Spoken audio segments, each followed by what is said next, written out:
Good morning. Welcome to Monroe Seminary. For those I didn't get a chance to say hello to, my name is Father Jim Gallagher. I'm the director of the Office of Vocations for Holy Cross. I guess the one who's invited you all here. As we get going, let's first start in prayer. In the name of the Father, and of the Son, and of the Holy Spirit. Amen. Dear Lord, you pour forth many blessings into our life. You've given us life, given us the knowledge of your love, and called us to serve you and your people. Send your Spirit upon us to inspire us in your work, to show us the ways that we are called to follow you and invite others to follow. Especially as we prepare for this year for consecrated life, we ask you to bless those who are consecrated in religious life in many ways that they are called to serve you and follow you and bear witness to you. Inspire them and inspire others to hear and answer that call. We ask this through Christ our Lord. Amen. So again, welcome to Monroe Seminary. First, a couple of very important details. The restroom is up 3 stairs. You take a right down the hallway, you go up 3 more stairs, and there's the women's is the second door on the right, the men's is the third door on the right. So it's that way. The plan for the morning, for the day, is that we'll have 3 presentations this morning. So we'll have a presentation. Father Stephen Koeth will talk to us about the history of religious life. This is a presentation that he gives over multiple days at the novitiate that he's condensed down to like 2 half-hours, 2 45-minute presentations. So it's gonna hold on tightly, fasten your seatbelt. You're gonna be going whizzing through the history of religious life. So we'll have a he'll give us the first half, we'll take a break. Give us the second half, we'll take a break. And then Father Jared will have some further comments on religious life, consecrated life. The idea here is that, again, there's this year of consecrated life coming up, beginning at the end of November. Pope Francis has called for it as a way of bringing greater attention to consecrated life, helping the church to recognize the gift that it has in that, but then also hopefully inspiring some to hear and answer that call to consecrated life. As members of our parish staffs, we thought to invite everybody together to help think about that, to first think about what is consecrated life, what is religious life. By the way, consecrated life is the umbrella, religious life is a subset. Father Jared will cover what that all is a little bit later. So what is this? Give us a chance to think about it, reflect on it, and then think about how you as parishes can celebrate that. And so we'll have those 3 presentations. We'll take a little bit of a break. We'll have Mass offered in the chapel, lunch in the refectory, and then we set aside some time after lunch for you to gather as parish staffs to do a little brainstorming and think about, all right, based on what you've heard, what's coming up, what might you be able to do as a parish staff. And then we'll gather together briefly at the end, just maybe share some thoughts, or if you've come up with ideas, resources that we could be helpful in providing for you, feel free to have an opportunity to share that with us as well. That's kind of the roadmap for what we're doing. We'll have, as you walk around a little bit, you'll notice some of the doors on the guest dining room or the lounge over here has a sign that says reserved for St. Joe Parish or Christ the King Parish. So we have rooms reserved for this afternoon where we'll go. And this afternoon I'll tell you exactly where that is. And then one last thing, slipping a little bit of my own business. So the new issue of choices and the posters, the fall things that we come out with to send out to the parishes are ready. And actually are boxed up for each parish over in Andy's room. We'll bring those out by the end of it, so if you think about it, before you go home, grab your box, take it home with you. If you forget it, we'll bring it to you. We'll be figured since you're here, we'll give it to you to take home with you. Very good. Again, thank you for coming, thank you for making time for this. Again, so our first presenter is Father Stephen Koeth, who I have the privilege of being a classmate of. We spent all our time in formation together and were ordained together.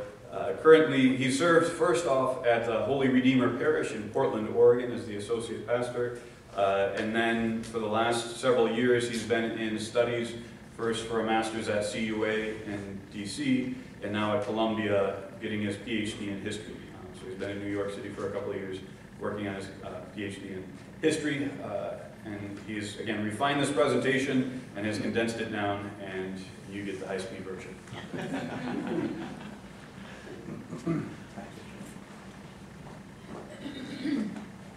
Thanks, Jim. Good morning, everyone. Good morning. I've definitely condensed it. I don't know if I've refined it. You'll get to be the determiners of that. I do study history. I am an historian of religion and politics in the 20th century. So to talk about religious life, I have to go several centuries before I'm typically studying, 20 centuries before I typically study.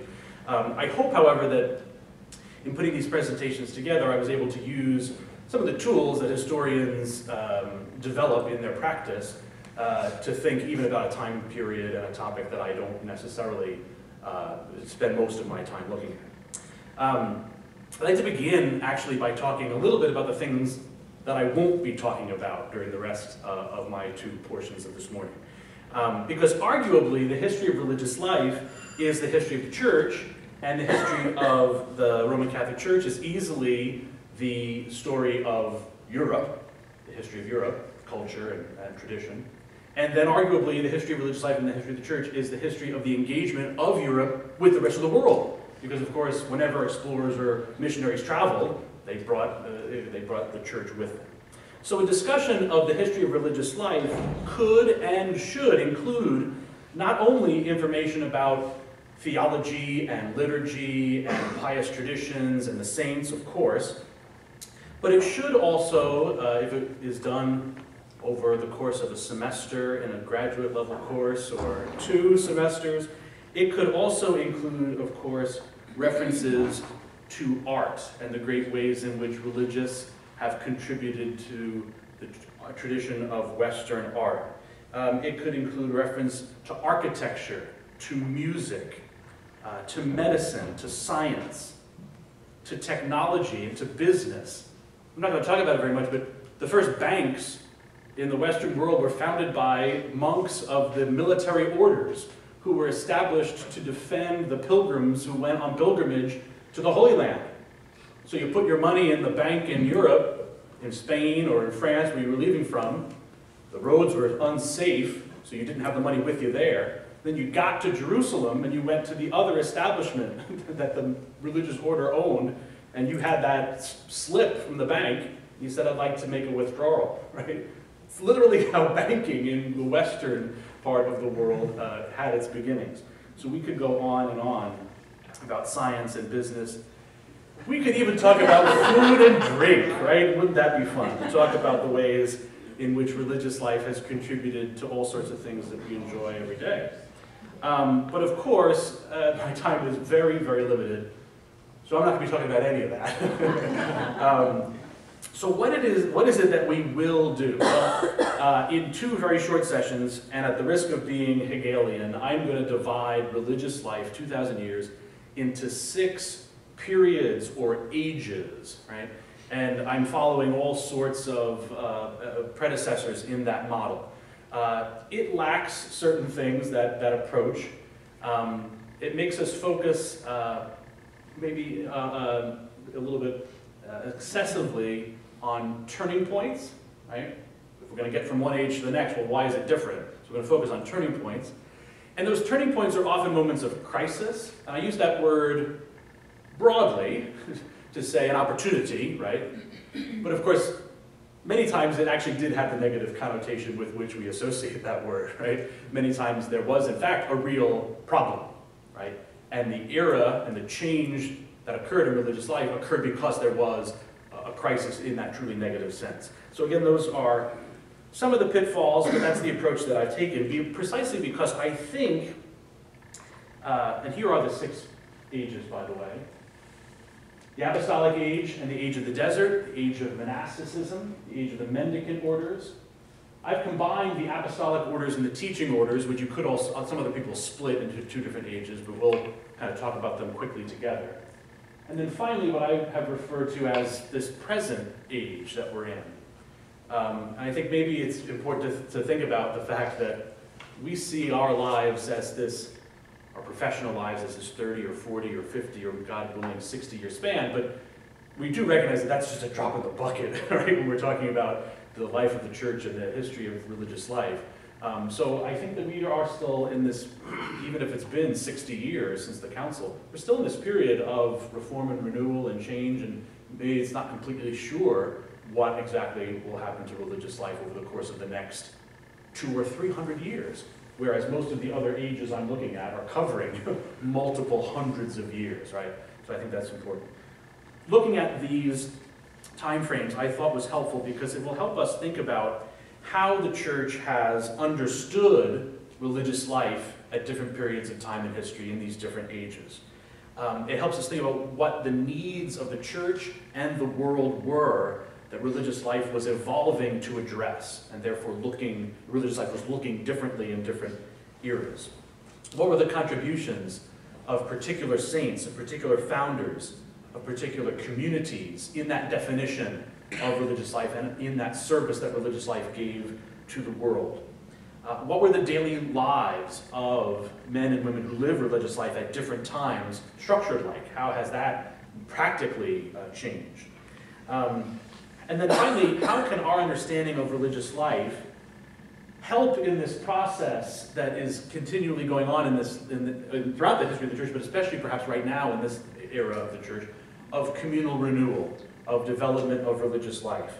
And then maybe even most practically, most fundamentally, you who work in parishes that are served by religious priests and brothers and sisters, how can you, with us, speak to the people of God about the reality of religious life? How can you help us in our living of it and in our constant renewal of it? The religious and the clergy give life to the vocation of the laity. The vocation of the laity give life to the vocation of religious and priests. And then how can you also, because we've done all of that together, how can you also maybe assist us in recognizing and encouraging and supporting and training and forming young men and young women who might in fact be called by God to a religious vocation? So that is some of the questions that I went into this preparation with, and what I kind of saw as the goals of this summary of 2,000 years of religious life. Okay, so let's start with the history of religious life. Well, where do you start, right? That's a really important question when you do history. When you go to write a dissertation, even one of the first questions you're going to ask is, okay, what's your time period? Right? And where you choose to start and where you choose to end shapes a lot of how you draw the picture, how you paint the picture, right? And how you tell the story. Well, many historians have begun this story, the history of religious life, with the desert movement. And I said that that's the first age, right?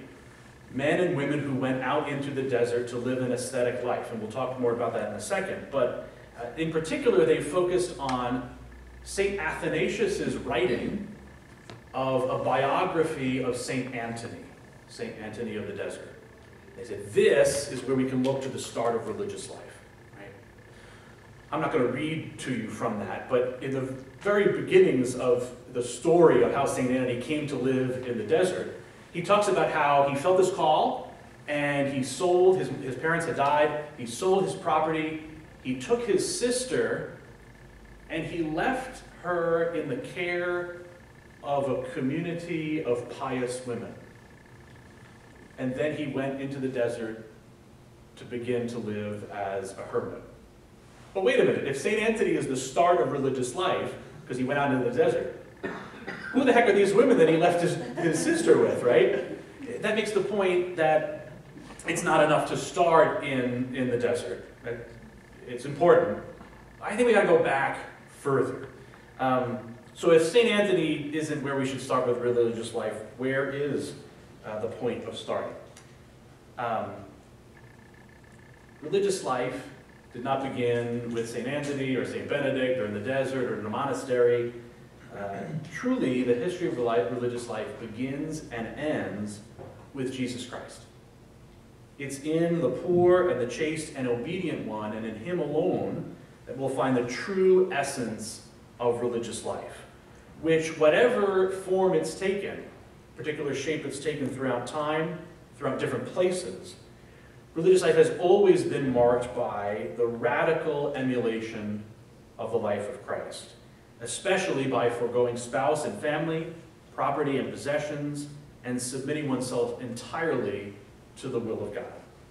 So the question that, again, we're using to shape this whole presentation is how is it that other generations of Christians, right now especially the earliest generations of Christians, how is it that they understood this particular call to emulate the life of Christ? All Christians are called to emulate the life of Christ. This was a particular way, right? Perhaps a particularly radical way. Again, and it's taken different forms and different shapes throughout time, but it's all about him. And to start the history anywhere else, I think, inappropriately reframes the picture in ways that aren't helpful. That's why I choose to start here.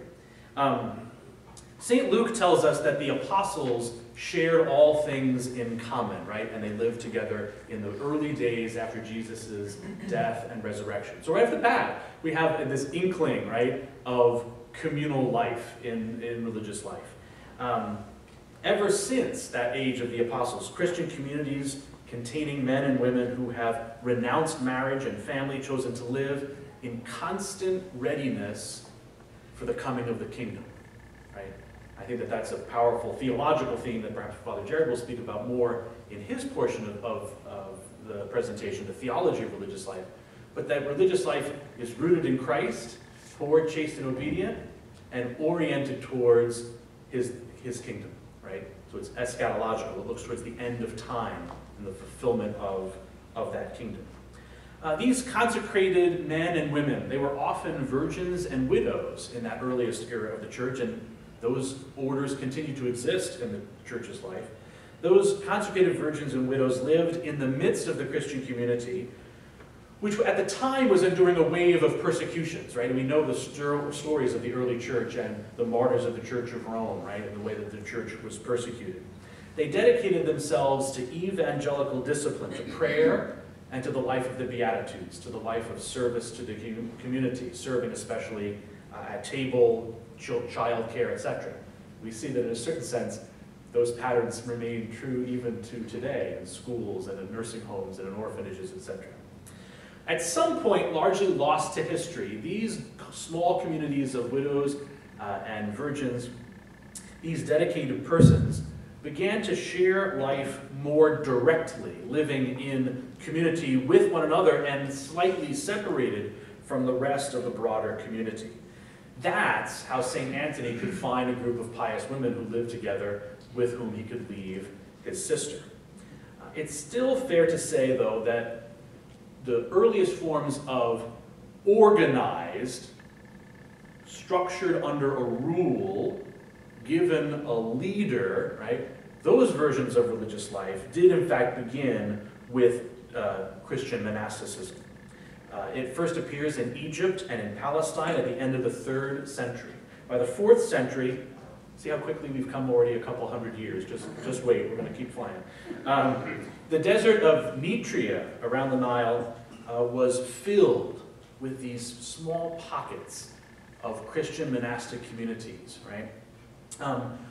Both historical commentators and modern historians have two explanations for how these communities began to form. First, widows and virgins living in community, but within the Christian community, in Jerusalem, in Rome, in wherever. And now all of a sudden separated from the Christian community out into the desert. Why did that happen? Well, two explanations. The first comes earliest from St. Jerome, who says that these first anchorites, they were called, were refugees from the persecution. It just wasn't safe in the cities anymore. And so in order to live both safely and authentically a following of Jesus Christ, let's go off into the desert. Then a second interpretation says that perhaps these first communities in the desert were actually not a response to persecution, but a response to the end of persecution. During persecution, of course, the perfect emulation of Jesus Christ, which as I said is the focus of our whole talk, was the martyr. The one who, like Christ, so faithfully followed the Father's will that he or she died, right?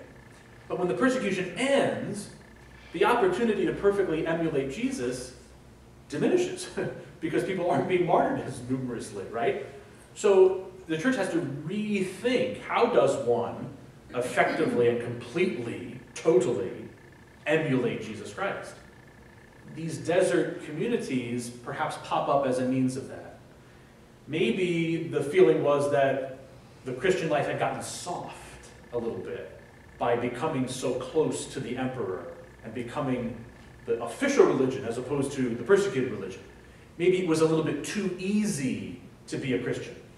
And so maybe these first monastics thought, we need to make this a little bit tougher. And we're going to do that by going off into the desert and living an ascetic life, a life of discipline, a life removed from external things, food, possessions, money, power, sexuality, right?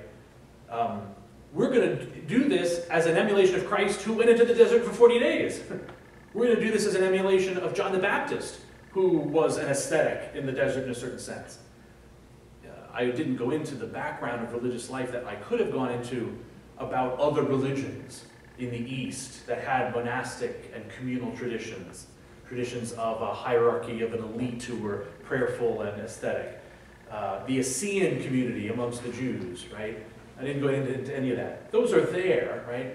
I do think, however, that this emulation of Christ, this biblical roots of going into the desert and having this ascetic life are perhaps most important.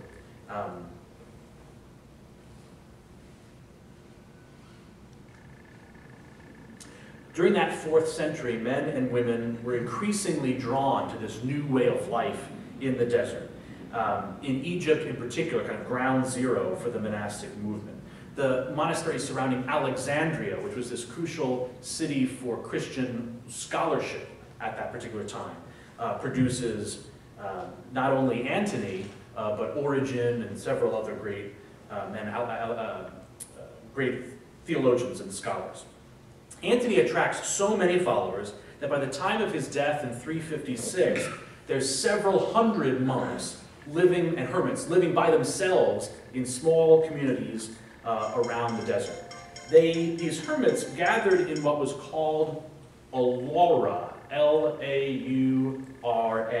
It's a Greek word that means path, and that's because the path, the walking path, joined their monastic cells as hermits where they lived by themselves, and the couple of communal buildings that they had together in common.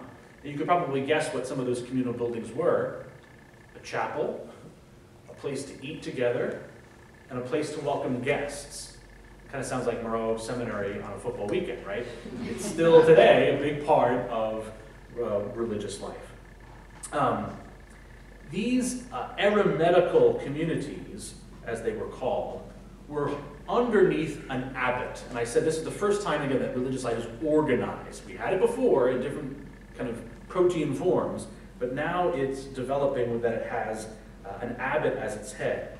He trained neophytes, novices, right? We even use these same words, people who are new to religious life, because going off to be a hermit, which is what they all were, living in their own cells, coming together only very rarely, that's tough work, right? We know that, we're social beings, right? So to spend that time alone, fighting temptation, fighting laziness, fighting the devil and temptations, right? That's hard work, and it'll drive you crazy if you're not formed for it, if you're not trained for it. So from the very beginning, there's this abbot who has been living this life for quite some time, and he can show you the ropes, right? And he can introduce you to it. Again, I'm trying to point here and there to patterns and traditions of religious life in their earliest forms, but we can already, in our own mind, make connections to what exists even to this day, right? It's even clear at this time, again, asceticism is this crucial form of religious life at this time, right? To fast as much as possible, to own as little as possible, to sleep on just the ground, right? To really kind of hone and train your senses so that they don't get in the way of union with God, right? The downside is to this that it almost becomes a kind of competition from time to time of people trying to outdo one another in the ascetical practices, the penances that they take on. It's like when you compare what you gave up for Lent. You gave up chocolate. I gave up chocolate and red wine. Well, I gave up chocolate, red wine, and, we kind of go on and on. There's St. Anthony. There's St. Clement of Alexandria, one of those great theologians I mentioned. And here's St. Simon the Stylite, who is said to have lived on the top of a pole for 30 years, right? And it's like, I'm really aesthetic. I'm going to live up there by myself, and I'm not going to have anything, right? A bed or a chair or a desk or anything, right? And who can outdo one another, right? This was just a very small part of religious life, and most of the abbots and the writers about monasticism actually kind of frowned upon this and looked down upon this. And the proof of that is that there are no followers of St. Simon the Stylites, right? It's not anybody who's doing this now, right? It was perhaps a little bit of an extreme aberration. I've spoken about the eremitical life of these hermits who lived a little bit more of a solitary life, like Simon on the top of a pole for 30 years. There was another form of religious life that evolved in the desert at this time, and it was much more common, actually. It's referred to as a cenobitical life. It's a Greek word that comes, or it's a word that comes from a Greek word, koinos, which means communion and common, right? This was an ascetical life that was practiced even more in a group, less by yourself in a hermitage, battling the devil and temptations on your own, much more in a common shape. And again, I think you're going to recognize pretty quickly the patterns of monastic life that this then gives birth to. We can recognize, again, that the hermit call is a unique vocation. It wasn't for everybody, so then this other form develops under St. Pachomius, who was a Roman soldier who converts to Christianity, apprentices under another hermit, and then in the year 320, near the Upper Nile, he and his sister found several communities, some for men, some for women, so that monks can live together this life of asceticism. Each local monastic community had several hundred monks and a complex of buildings, again, a church, a refectory, an infirmary, and guest houses. The monks themselves lived in dormitories of about 20 monks each. And the dormitories were organized by the worldly vocation that these people had, the tasks that they did, the talents that they had. So these 20 monks might have been the farmers, and these 20 monks might have been the cooks, and these 20 monks were the ones who built the buildings and maintained the buildings, right? So right off the bat, there's, an advancement or a development in religious life where all of a sudden manual labor, physical labor to upkeep the community becomes an important part of the gathering. The role of the abbot, the father figure who presides over the community and who helps form and train novices, becomes all the more important when we're living together, literally in the emulation of the domestic church, the home, the family. Okay. When St. Pachomius dies in 346, he leaves behind what is considered the first written rule for a monastic community, right? And we know them today, for example, as the constitutions that Holy Cross has, or we've heard about the rule of Benedict. What we finally have with Pachomius, the first time that someone writes down, this is what religious life is, this is what monastic life is, these are the roles that different people should have in it, this is how we form and train people for it, this is what its aim is. So we can say that St. Anthony and St. Pachomius are the twin fountainheads from which these two forms of monastic life that continue to this day emerged in the life of the church. A more hermit-based monastic life, a more communal-based monastic life. And again, they continue to this day, but these are the earliest roots of them. Just real briefly to mention one other early founder. He's actually from the Eastern churches, but St. Basil, considered the founder of Orthodox monasticism, included a particularly important evolution in monastic life. Not only did he have his monks live together, share prayer, and have a rule and have an abbot, now he adds in that they should also do ministry. They should also somehow serve the church in the area. Right? We're going to talk a lot more about that later, but that's crucially important because at an early moment of formation, religious life is linked to the church. It doesn't become merely a fringe element, right? It doesn't become a bunch of nuts in the desert. It can't be dismissed that easily. Precisely because it sees itself even as it goes into flight from the world, quote unquote, that phrase that often gets used, right? Maybe not fair, right? Because even at this early stage, there's this thought that even when we do that, we do it in service of the church, right? We do it for building up of the kingdom by administering to our brothers and sisters and praying for them, et cetera, et cetera, et cetera, right? So, and we'll talk more, again, in passing later on, but from the very earliest moments, wed to the life of the church. Another crucial person to mention real briefly in that process is St. Augustine. St. Augustine, we know his conversion story, right? Kind of a disparate life, and finally is given a vision, picks up scripture, comes to the life of faith. His mother has been suffering so long to see him come to faith in Christ. Not long after he converts, he becomes a bishop. And he goes back to Hippo to be bishop. And he takes the priests of his diocese and he says, I want some of you to come and live with me at the cathedral, because I think that your life needs to have the support of a community. We can support one another, we can pray together, we can eat together, we can think about our pastoral plan, whatever, and then you can go out and from there do the work of ministry. Again, that's a really important evolution in the life of religious life, because it, again, connects the church with the hierarchy.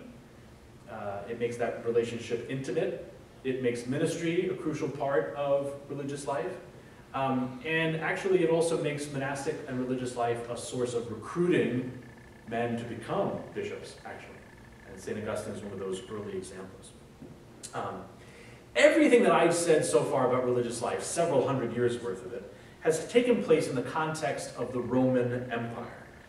Though the nature and the timing of the collapse of that empire is hotly debated, we could agree to say that the empire collapses over the period of 300 years, overlapping precisely with this period of time that I've been speaking about, actually, and culminating with Romulus Augustus being deposed in the year 476.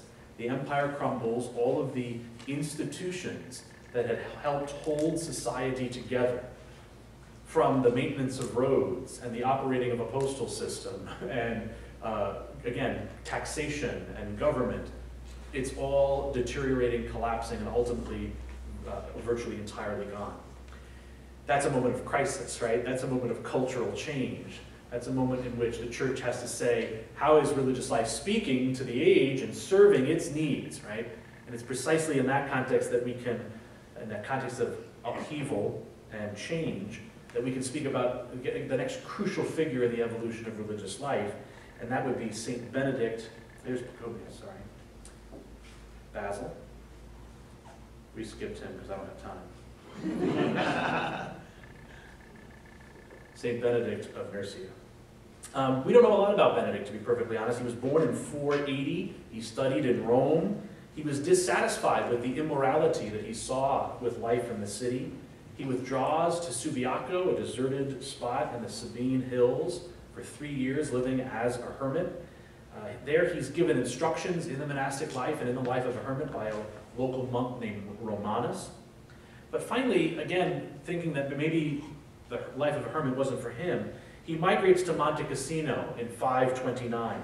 And there he founds the first monastic house to live under the celebrated rule of St. Benedict that we know so well.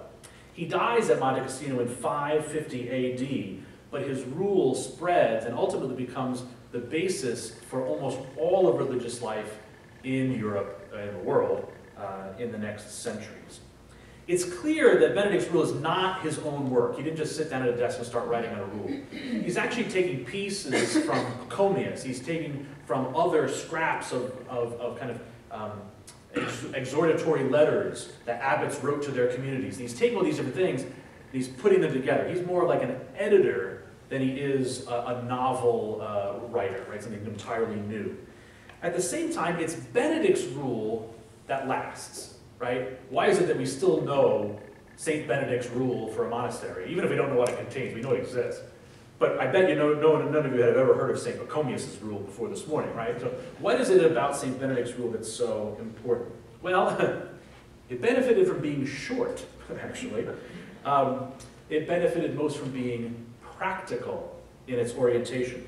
It's laying out of workable guidelines. It also included uncompromising spirituality, right? It was seriously aimed to make the monk holy. There's no two ways about that. But it tried to do it in ways that were practical and clear and succinct and organized. It corrected some of the abuses that had cropped up in monastic life and in communities. Perhaps most importantly, it successfully adapted the ideals of monastic life in the deserts of Egypt and Palestine in those first centuries. It adapted those successfully to the life of a family home, which is what the early monasteries were based on in terms of their architecture. The life of a family home in the midst of a collapsed economy, a collapsed government, a dead Roman Empire, and the beginnings of a feudal economy, right? We know about the feudal system, right?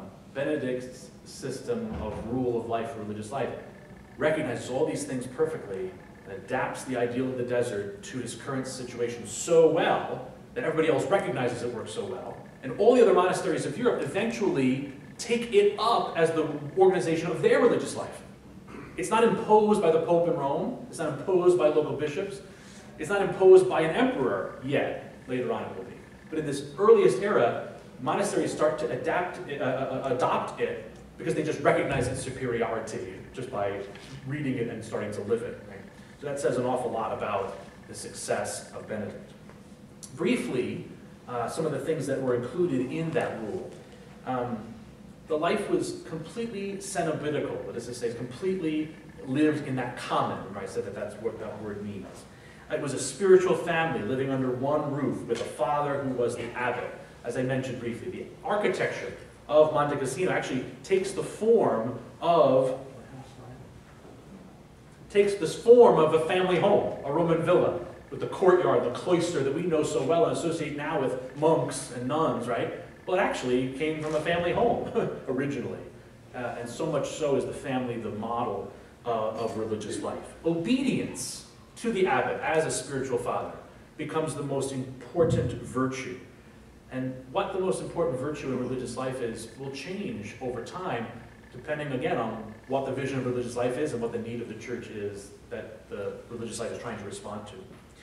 The day-to-day schedule was carefully ordered by Benedict. We know that it included prayer 9 times a day, it included work, or it included spiritual reading, etc., etc. It had every moment of the monk's day planned, right? And yet at the same time, it wasn't unreasonable. It allowed for 8 hours of sleep. It mandated sufficient food at different times of the year, depending on what type of manual labor was being done, etc. Because we are a community in Holy Cross of both priests and brothers, just to mention briefly, at this point in religious life, it's presumed that if you are a monk, you're not a priest. Right? I think we kind of almost presume the opposite, but that changed much later. The presumption at this point in time is that monks are not ordained priests, except for 1 or 2, who then are able to serve the sacramental needs of that much broader community of not ordained religious men and women. Many of these monasteries also ran schools. That's particularly important for 2 reasons. One, it shows that classical learning was maintained in these monasteries in a way that it was not in any early form of a university in the city or any library that the empire ran, etc., because none of those things existed. What existed as a set of institutions were monasteries. And classical learning was preserved there. That becomes important later, of course. The other reason that this is important is because families would send their young sons to go and live at the monastery to attend the school, and then at a certain age, as their schooling was wrapping up, these young men had the choice. They could graduate, so to speak, and go off, or they could stay and become monks. They were given that choice, they weren't forced, but of course it does become a very important source of vocations for the monastic communities, because even if only half or a third of those young men decide, yeah, I've lived here for all these years, this is kind of a nice life, I want to emulate these guys, it helps provide vocations. To move things along pretty quickly, in 557, the Lombards break into Italy and destroy Monte Cassino. The buildings are burnt, its monks are scattered. Benedict's abbey at Monte Cassino remains vacant for 140 years. But all this while, the tradition of monastic life and the tradition of religious life, and some of this classical knowledge and classical learning that I have been mentioning, was all the while being preserved on the British Isles, especially in Celtic monasticism in Ireland. Many, many years ago, there was that book, How the Irish Saved Civilization, right? Well, this is that story, right? That classical learning of the Western tradition of Greece and Rome that is preserved through monks in Ireland. We actually don't know a lot about St. Patrick or the earliest days of monasticism in Ireland. In fact, when St. Patrick dies, the structure of the church in Ireland is much more based on the Roman system of government, which is to say that the church in Ireland was based on dioceses. Again, a structure and a language that we still have to this day, right? St. Patrick was a bishop, after all. He himself was not a monk. And so the structure of the church in Ireland at the time of his death was focused on dioceses. At some point lost to us after his death, that begins to collapse, perhaps again because the empire had, even though the empire never covered Ireland, it was modeled on it. And all of a sudden, monastic life in Ireland becomes the center of the entire church's life in Ireland. So much so that the abbot of a particularly important abbey was in fact the bishop of that area. That's how important the monastic community was. Some of these names are probably even familiar to you if you're all into your Irish heritage.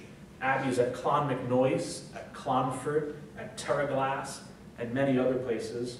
There's St. Patrick, Kevin of Glendalough, just outside of Dublin. These monastic communities become the basis of the church in Ireland, to the point where we can say, again, most explicitly, the history of monastic and religious life at this time is the history of the church, right? There is almost no distinction to be made. Irish monasticism is also probably good to be mentioned, not only because of its structure, not only because of its learning, but also because it was a particularly harsh form of asceticism, to be perfectly honest. It involved kind of self-flagellation, it involved rather harsh and extreme penances.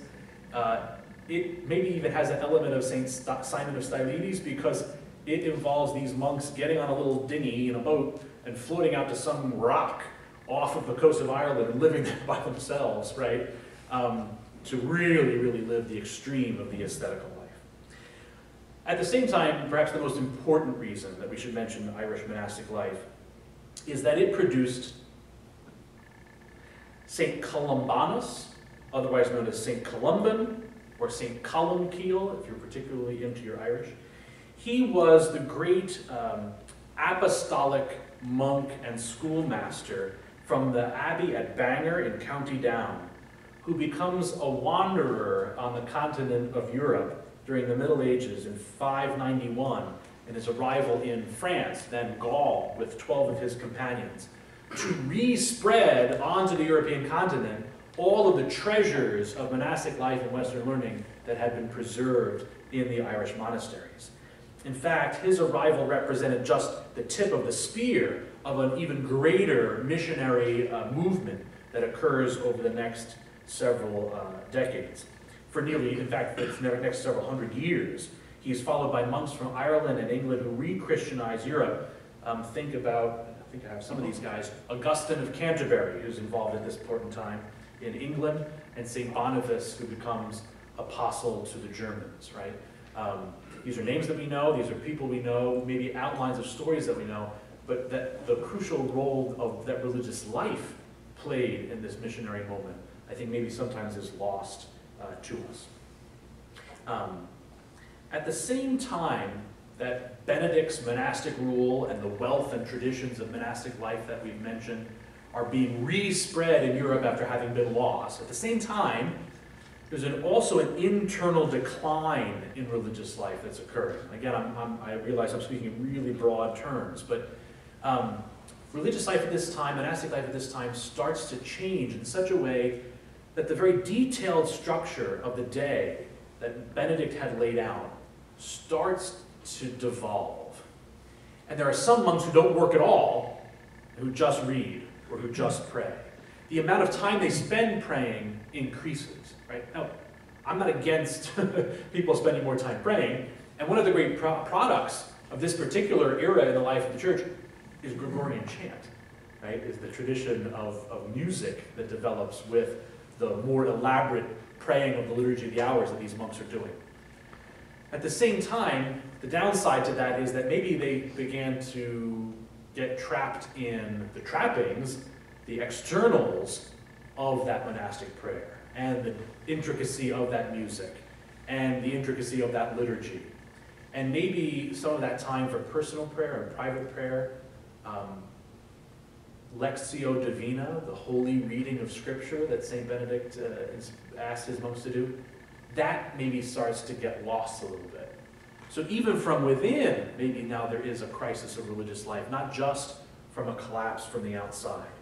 So there are reform movements, new versions of monastic communities that say, we've gotten away from Benedict's ideal. How do we get back to Benedict's ideal? And I'm going to just fly through the names of some of these, but you're going to recognize some of the names of these religious communities that maybe even exist today. The first and most important was the monastic reform at Cluny, the Cluniac reform. The Duke William of Aquitaine founded this monastery at Cluny, established Brno as the first abbot, and 3 of his successors end up being canonized as saints. How important the monastery at Cluny and the reform that it brought were to the life of the church. Cluny assumed that the end of the world was really, really close. And so the change to the thinking of religious life that occurs at this time is that this is the place that you go to get ready because it's going to happen any minute. And this is a foretaste of what heaven is like. Our living of life in community, our common prayer, our common work, this is a miniature version on earth of what's about to come in its fullness, heaven, right? And that's a kind of a way of thinking that occurs over the course of the 10th and the 11th centuries, where Cluny now kind of takes these different monasteries that start following its model of organization, just as others had followed Benedict's, right? And it starts bringing them into even closer collaboration and federation. Now it's not just a matter of all these different monasteries are following Benedict's rule because, boy, it really works so well. Now it's a situation where there's a structured and governmental order in which the abbot of Cluny is actually in charge of these other abbeys. They're not just following the rule of Cluny, right? They're starting to say, we're going to be visited once a year by the abbot from Cluny who's going to come and make sure we're doing things right? And we're going to take the money that we make from farming the fields, we're going to send it back to Cluny, and then it's going to send what we need to, right? Again, another evolution in the history of religious life that maybe looks a little bit more like what we know. Not just an individual house living under one abbot, one spiritual father with one rule, right? But a federation of houses that live together under a rule, that have a spiritual father who comes and visits, right? And again, some of the things that we recognize. Speeding through. Cluny ends up falling away from this ideal. Cluny starts getting a little bit excessive in its land holdings, a little extravagant in its possessions, etc., etc. And so we need more reform movements. The reform movements, there's Cluny, kind of pretty looking. St. Romuald, right, who helps found the Camaldolese monks, the Carthusian monks, the Cistercian monks. You can see some of these monasteries that these orders found. Each of these orders were an attempt to go back to an original ideal, to retrieve something that had been lost. And in a certain sense, those are miniature crises within the broader crises that I'm talking about as turning points from age to age, right? This constant quest to live religious life most authentically, to respond most effectively to the needs of the church in the particular time. One of the evolutions that the Cistercians brought that are, I think, is worthy of mentioning is the Order's General Chapter. Its most distinctive and perhaps its most influential innovation. We take it for granted today that every couple of years, all of the members of Holy Cross elect a representative to attend a meeting, right, that sets the agenda and the tone of the mission of Holy Cross for the next couple of years, right? That didn't exist, again, in quite the same way until the Cistercian order creates it. And when they do, when they have an international gathering of representatives from their different monasteries, it is literally the only democratic gathering in Europe at the time. We so easily think, right? France is electing a president, and England's electing a prime minister, and all these things are going on. Oh, and then there's the NATO, and there's the UN, and the EU. No, none of this existed. There's nothing. The only democratic organization there was the Cistercian General Chapter, right? That sent elected representatives to gather to talk about their mission. Again, another important contribution and place of religious life in the history of the world. I'm going to go just 1 or 2 minutes over to talk about the most important reform movement and the next age of religious life, which in a certain sense recognizes that the monastic ideal is no longer sufficient for service to the church. Because in the 13th century, there were broad changes in European society, including increased urbanization, increased levels of learning, the founding of universities, right? And religious life has to address this new reality. Life is no longer as rural as it once was. The feudal system of landholding and farming is no longer what organizes life. There are cities, there are increasingly doctors and scholars and businessmen, right? All of these things are evolving at this time. One of the things that comes along with it, to be perfectly honest, is an increased secularism, an increased living of the life in the city where the life of the church, which was so tied to the land and to the seasons, right, and to the fields, that when I move to the city and I go to a university and I become a scientist, an astronomer, why do I need the church? Why do I need religion? There's this increased secularism. This next era of religious life helps respond to that. And the next, that next era is the era known as the Mendicant age, the Mendicant friars. Of course, the two most important people in this story are St. Francis. There's his gathering at Assisi. The Portiuncula, the church where he has his vision, hearing the voice of God say, Francis, rebuild my church. And St. Dominic, who founds the Dominican friars. Unlike Francis, who was not particularly well organized, wonderful spiritual man and a great inspiration, gathering hundreds of followers in a very short period of time, deeply devoted to poverty, right? Gathering, therefore, people who were mainly students at universities, because if you're already poor, the idea of professing poverty for the rest of your life probably isn't that appealing. But if you've maybe a little bit of success in your life, as Francis had, in fact, had as a son of a merchant, the idea of giving all that up as a way of following Christ maybe is a little bit more appealing. So Francis has this success recruiting people. He's this charismatic figure. He's a mess in terms of organization. Dominic has a lot of the same characteristics of charisma and learning, but he has more of an organizational structure. So he helps give mendicant life its organization and its form, to the point where even the Franciscans end up just basically following what Dominic writes out, because he just does it so well. The mendicants not only live a life of poverty, they not only live a life of simplicity and community, they live a life oriented to the needs of the church at the time, I said, right? And I explained what some of those things were. Increased secularism, increased education, increased business and science.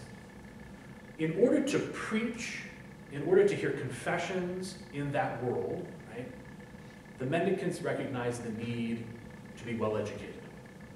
And so, the Dominicans especially, the Franciscans have a harder time with this because Francis himself had this kind of divided relationship, whether his monks should have schooling and be scholars and be teachers, or whether they should not, and just work exclusively with the poor, exclusively at street preaching.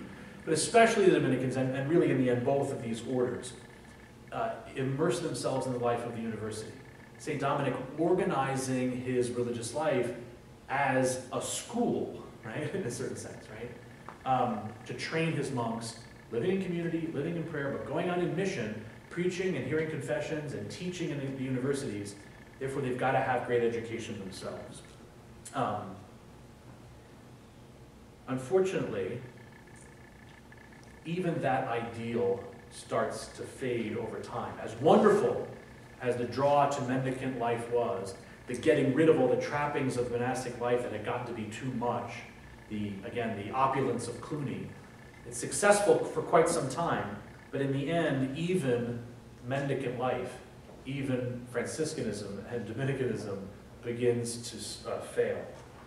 The 14th century becomes one of the most lax centuries in the history of religious life.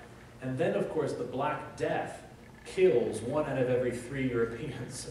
So religious life is facing yet another crisis, both an internal and vocational one, because of the lack of the ideal, and also a societal and external one. The advent of printing, the exploration of the new world, all create new situations, new perceptions that religious life is going to have to respond to. We're going to take a break now, just a couple of minutes past time, and then in the second half of this tour de force of the history of religious life, we'll talk about the next moments of crisis, especially the Protestant Reformation. And then we're going to focus especially on 2 particular national contexts. I'm going to look at the church in France and then the church in the United States, because those are the 2 places most important to the Congregation of Holy Cross, and perhaps because they help us get at the next 2 biggest eras and movements in the history of religious life: apostolic and teaching orders, and then this era of reform and renewal in the wake of the Second Vatican Council. So enjoy a stretch break for 10 or 15 minutes, 15 minutes, and then we'll come back and I'll take you through the next 1,000 years.